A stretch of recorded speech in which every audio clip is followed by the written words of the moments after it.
Hey guys, welcome back to my second video for Money Maze Scouts. Today we're going to be breaking down the film on Maryland freshman Derik Queen. Queen, who is from Baltimore, Maryland, is currently averaging 16 points, 9 boards, 2 assists, a block, and a steal per game while shooting 55% from the floor and 9% from three.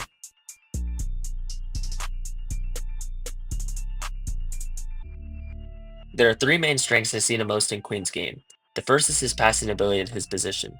He's very skillful at finding the open man, whether it be off a drive, out of the post, or in transition. He has really solid court vision despite only averaging 2 assists. On this first play, Queen does a really good job of hitting his teammate on the cut. Queen sees his teammate's defender's back is turned and knows he has the ability to hit him on the backdoor cut. This was a very well executed pass, it really could not have been placed any better. I thought this next play was very unique, and it showcases Queen's dribbling and passing talent really well. You'll see a lot of bigs pick up the ball here when the DHO isn't initially available to the guard.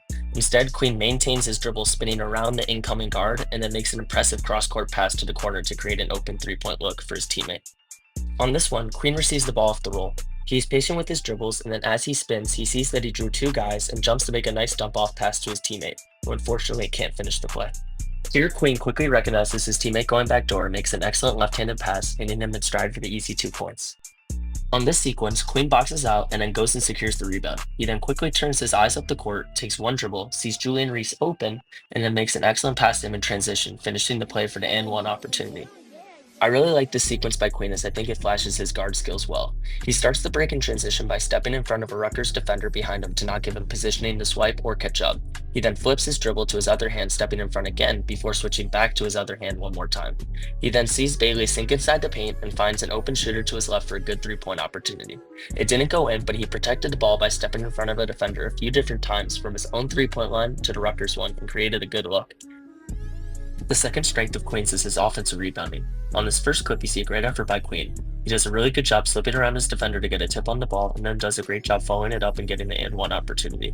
Love the fight and the tenacity by him here. Queen does a really good job of fighting for this rebound here. It was a crafty maneuver to slide around Garcia without fouling, and then he does a nice job of securing the ball with his available hand. He then caps the play off by going and finishing the layup with a little bit of traffic there. Queen was all over the offensive glass this game as he had 5 offensive rebounds. On this one, Queen goes and tips the ball to himself over virtually 3 guys and then steps through and finishes for an and one opportunity.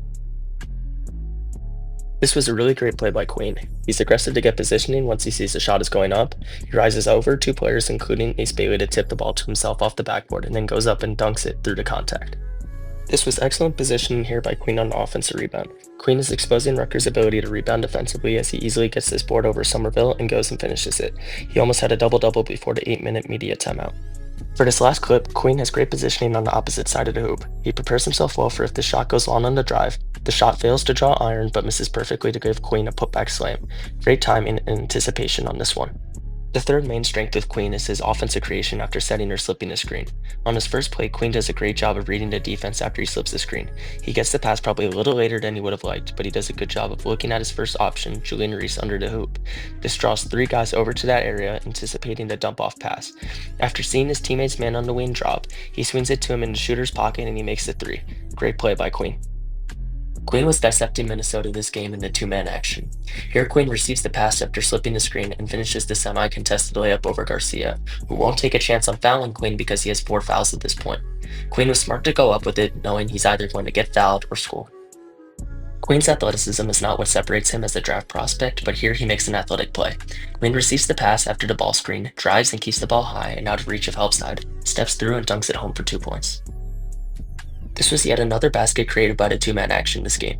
Queen gets it off the roll, takes one dribble, sees 2 bodies come to him, and makes the alley-oop pass to his teammate for the dunk. Really heads-up play by him. This play starts by Queen setting the ball screen. He rolls quickly, receives the pass, and sees a quick 2-on-1 opportunity with him and his teammate in the dunker spot and a Nebraska defender under the hoop. He makes the defender think he's going into a shot to draw him up, and then makes a really impressive dump-off pass to his teammate for the easy dunk. This is one of the best passing plays I've seen from Queen. After rolling, he makes a really impressive catch by going up and getting this pass as it was thrown pretty high, and instantly after landing he makes the quick, almost tip pass dump off to the big for the dunk. In addition to these 3 main strengths, there were 3 other strengths that showed up a bit less but were still notable abilities of Queen's.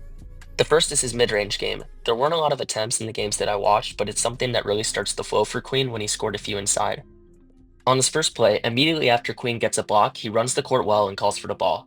He jabs and then waits to see his man's hand drop again and then rises above him for the nice midi jumper. I will say, while I didn't see him shoot a ton of these in the games that I watched, you could tell the mid-range shot is a shot he's very comfortable taking, which is valuable as comfortability is an important trait for a young player. This was a pro move by Queen. He starts his play after getting the post-entry pass by waiting to see number 9, Dylan Grant, shift towards the middle after the cut. After Grant relocates, he's patient with his first 2 dribbles, then when he sees Grant no longer in his peripherals, he knows he's doubling from the backside. So he takes one more dribble towards the middle and fades for an impressive midi make. This last clip that I have for the midi game comes at a point where Queen is really feeling himself. After getting the ball just outside the 3-point line on the post-up, he takes 3 back-down dribbles to get just outside the paint. He sees the double coming and turns and fades off 1 foot over 2 Rutgers defenders for the impressive make. A lot of touch and rhythm on the shot for him. The next strength that's notable is that Queen has the ability to create his own shot off the dribble as a big man. On this first play, Quinn does a really good job at saving this ball from being intercepted after his man gambled on the pass. Immediately after, he drives and is comfortable with having his man on his hip. Once he feels his man try and cut him off to make a play on the ball, he steps through and finishes a nice basket. Good job playing at his own pace. Queen has good timing on this post spin. He gives a bump on the first dribble and then again on his third dribble. As soon as he feels Somerville's body move back after the second bump, he spins middle and then takes a tight angle to split between Somerville and help side for the layup. This is one of my favorite scoring plays that I've seen from Queen. He starts it with a great slip, then receives the pass a step inside the 3-point line. He sees Grant rotating out and takes one dribble to the left to set up a nasty crossover as he shifts him and then yams it home. Love to see it. On this last one, Queen gets a smaller defender switched onto him at the top of the key. He rips low, then keeps the ball high so Grant can't rip him, and then splits the smaller defender in Martini to get to the hoop. This is what driving with a purpose looks like. The last strength I'm going to talk about is Queen's ability to finish with contact as well as his touch. On this first play from Queen, he starts by backing his man down and quickly turns his body to see if the nearest guard will try and double. When he sees him not commit, Queen knows it's one-on-one. Queen utilized good strength to back his man down into a position where he could get to his hook. So from there, he uses a great drop step and showcases phenomenal touch on the hook for the basket. I love the sequence here by Queen. He squares up to create space, bumps, uses his pivot, and then has great body control through the foul to get the and one opportunity. Really used his size well here. Here, Queen is quick to exploit the mismatch on the smaller defender Martinelli. He takes 2 back down dribbles, then gathers and keeps the ball high and away of Matt Nicholson's reach from the corner to finish the basket nicely. Lastly, Queen does a good job of getting through the smaller Northwestern defender. He then gathers to hit a tough shot driving right, going across his body over 2 people, displaying some soft touch. Now on to the weaknesses side of Queen's game. There are actually 5 main weaknesses that concern me with him and that I think can hold him back from being successful in the NBA. The first of these weaknesses is his perimeter defense. This was a bad defensive possession for Queen. He's standing straight up the whole way and loses track of his man when the guy flushes out to the corner. When the ball gets won there, he's late to close out, gets ripped baseline, and gives up the basket. Queen is ripped pretty easily here. He was up on his man, but then the jab fake bounced him back pretty far. When he came back to the ball, he was quickly burned for the baseline reverse layup. This play was pretty simple. Queen was just late to the catch and got burned on the closeout. He was lucky to have good help defense here from his teammates. Queen was ripped way too easily after being late to rotate out on the skip pass. Luckily, his teammate comes over to make a nice block that forced a jump ball. Queen was taken baseline easily here by the Nebraska big. All Queen's man does is just a simple face up and rip, and then he beats Queen baseline for the reverse layup. Queen does a good job initially at rotating down to provide help on the drive. This leads to a kick out to the top of the key. Unfortunately though, as Rutgers swings it back around the perimeter to the corner, Queen is forced to switch onto a much quicker wing and is late on the catch. The Rutgers wing shot fakes and gets right by Queen to draw a foul. The second main weakness of Queen's is that he could get out of control with his drives and also has displayed some questionable balance. Sometimes Queen does not have a plan when he drives. On this first play, Queen goes baseline after his man gambles on the steal, but all the bodies in the paint collapse on him. I would have preferred to see him try and kick it out to the corner guy Rice after stepping through, but instead he tries to split the defense and finish, resulting in him getting blocked by basically 2 guys. This was a good slip by Queen on the screen, but I think he was caught off guard by how many bodies he saw after he caught it. He tried to spin away from the double, but didn't have the balance to save him from traveling. Queen starts this play by sealing Barry well to get the post-entry feed. This causes Barry to get a little out of position and to be trailing behind Queen on the play. This causes help side to come over. Where this play goes wayward is Queen forcing the issue. What he should have done, and what he's shown he could do before, is to recognize the screen being set in the opposite corner to create an open look, and to make that skip pass to the open shooter. Instead, he tries to split the help defender and Barry, he loses his balance and travels. This was a crafty spin to get downhill on Barnheiser, but it was clear Queen had no plan once he got to the paint. He gets out of control and Barry takes the charge. He would have been better off landing on two and kicking out. This caused him to pick up his fourth foul as well. This was a super out of control layup by Queen. Queen does not possess the vertical or the balance to go make this type of shot over the wall up in help side efforts. You could tell Queen was frustrated by the lack of scoring production he was having in this game with this attempt. Queen gets a little out of control after the spin on this drive. He has a lot of momentum that's carrying him forward directly into Somerville, which causes him to shoot over two people. The next step for Queen is for that left foot to come down earlier and quicker so that he's not getting out of control and throwing himself into tough coverage. This next weakness is arguably the most concerning in my opinion, and that is the question mark surrounding having a consistent motor. On this first play, Queen is the last one to get back on defense. He just sort of jogs back, and when the shot goes up, he's not in a position to rebound, and Oregon gets the ball back. Sometimes I think Queen gets tired and takes plays off both offensively and defensively. Here, he passes it up and then walks through to the block. Doesn't set any screens or make contact with anybody. He's just taking up space on the court. Here, Queen is just hanging out in the paint, and when the shot goes up, he doesn't turn and hit anybody. He was lucky Minnesota couldn't save the ball. I think this really shows the lack of heart Queen has on the court at times. After the miss by Barnheiser, Queen is just beat out to the loose ball by Barnheiser. It really should have been Queen's ball, but Barnheiser just wanted it more. I really didn't love this defensive possession by Queen here. I thought he did a decent job of closing out after Barnheiser created space on the midi fade, but he loses track of him after the shot goes up. Queen doesn't go out of his way to locate Barnheiser, and when Nicholson gets the offensive rebound, he's able to find Barnheiser wide open. Queen got bailed out by the miss. This was minimal effort by Queen in a 2-point game with a minute left. Nebraska's at the line for the front end of a one-on-one, and Queen barely gives a box out on a much smaller player, Juwan Gary. He doesn't really hit him, and instead actually gets driven back, leading to an offensive rebound for Gary, which he fortunately misses on the shot. However, it leads to a loose ball that Nebraska ends up with and gets fouled, sending him right back to the line. All of that could have been avoided by Queen using his much larger frame to drive Gary back with some conviction. This was a losing basketball play, but luckily Maryland ends up winning this basketball game.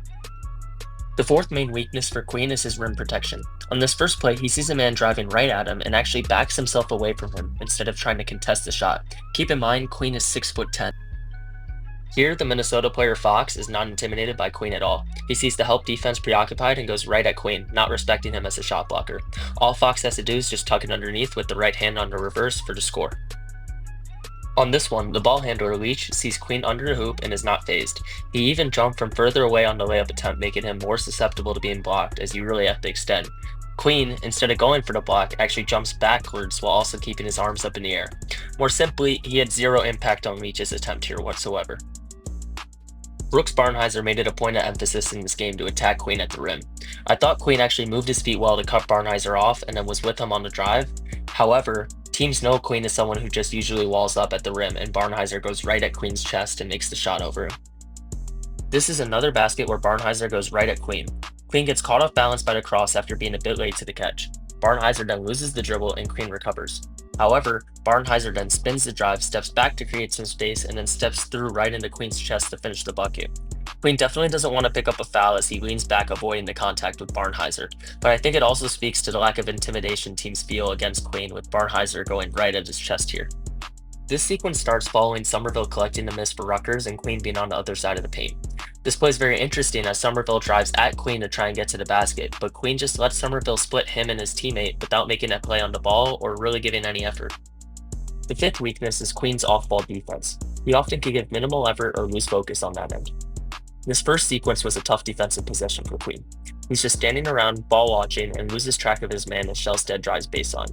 This leads to an open look, which fortunately misses. This play is particularly interesting. It starts with Queen being in the corner as Leach is getting downhill. Queen turns his head as well as his shoulders as if he might make an attempt to steal the ball or stun at Leach, but instead he moves back and does nothing. He's just watching the play.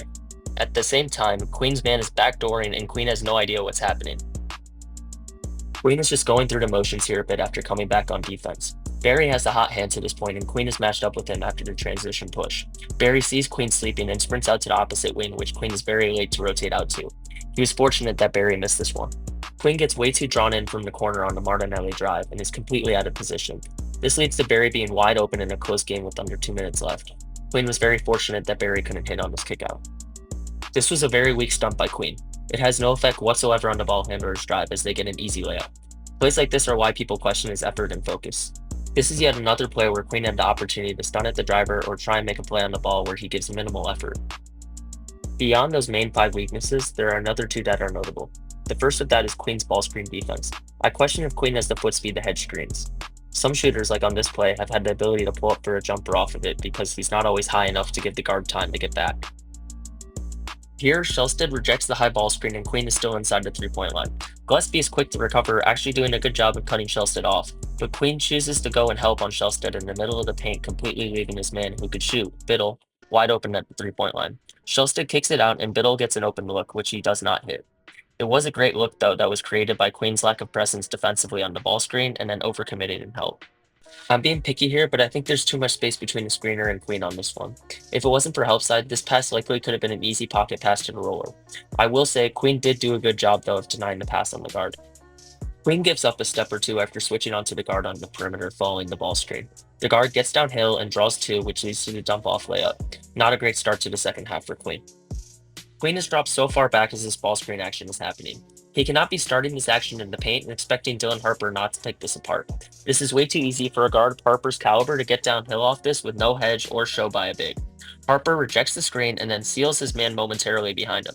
He then splits between his man and Queen to draw the foul. Again, this all starts with Queen starting so low on the ball screen. The last weakness of Queen's is his 3-point shooting. There won't be a lot to say in these clips as these were the only 3s he took in the games that I watched and he missed all of them, but it definitely is something that needs to improve for him as he is just 2 for 24 on the year from 3. This was the first of his 3-point attempts here. It looks a little bit less smooth than his mid-range. I don't think he has a 3-point shot in his bag yet. This was another 3-point attempt at the end of the half. The shot looks a little slow and maybe even a little flat too. This was the last 3-point attempt I saw from Queen as the Minnesota defense dares him to shoot it here, and he does. Again, the shot is a bit slow and flat as he misses. I know I've been lamenting on Queen's weaknesses for a while, but I do think Queen can be a valuable asset to an NBA team for his unique offensive skill set. I think Queen would make the most sense on a team where he could learn behind a great big man.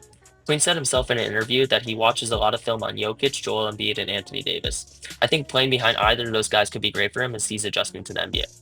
It's actually interesting though, I would say more than those guys, he actually plays similarly to Sabonis, except I'd add Queen doesn't play nearly as hard as him. I don't think he's good enough to start for any of the NBA teams at full health day 1, but I do think he will be able to be a very valuable backup big for his playmaking and rebounding abilities out of the gate.